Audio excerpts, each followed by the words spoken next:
L'afluència de visitants va superar les expectatives en la cita cultural Llegendes del Pinet, organitzades per tercer any consecutiu pel Servei de Biblioteques de l'Ajuntament d'Oliva dins del seu cicle d'animació lectora.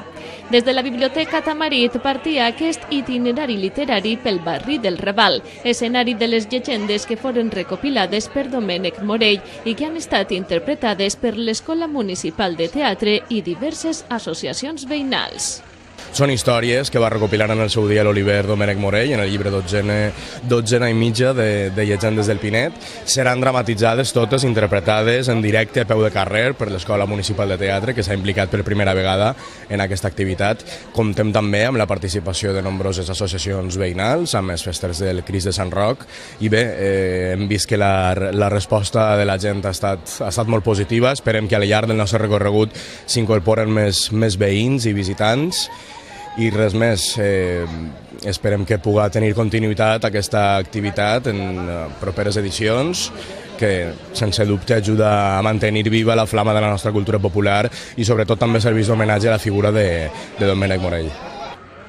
A més de compartir una experiència lúdica i cultural, la ruta va servir a més per donar a conèixer i disfrutar del barri del Raval i Pinet, que compta amb carrers moriscos que encara conserven la fisonomia d'antany, marc adequat per a la dramatització de cadascuna d'aquestes llegendes.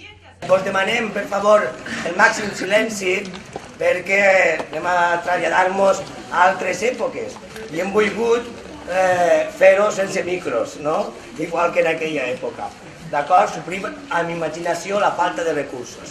També volem donar les gràcies, en aquest cas, a l'Associació de Veïns del Raval, no? Per el tracte que han tingut de nosaltres, i vos diguem que en acabar esta primera llegenda, l'Associació de Veïns ha preparat unes pastetes de l'època i un té per a convidar-vos a tots vosaltres. Enguany us contarem 3 històries ben diferents.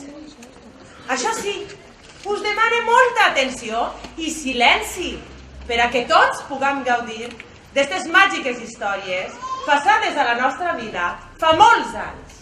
Comptem, a més, amb un guia turístic que al llarg del nostre recorregut ens explicarà els nostres edificis més singulars, els nostres carrers i tot el nostre patrimoni. Per tant, és una ocasió única, no només per a empapar-se de la nostra cultura, de les nostres tradicions, sinó també del nostre patrimoni i de la riquesa que atresora el nostre poble. Aquesta fou, per tant, una activitat que aconsegueix mantenir viva la flama de la cultura popular olivera.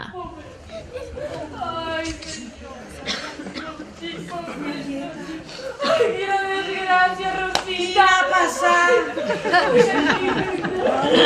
No plores, xica.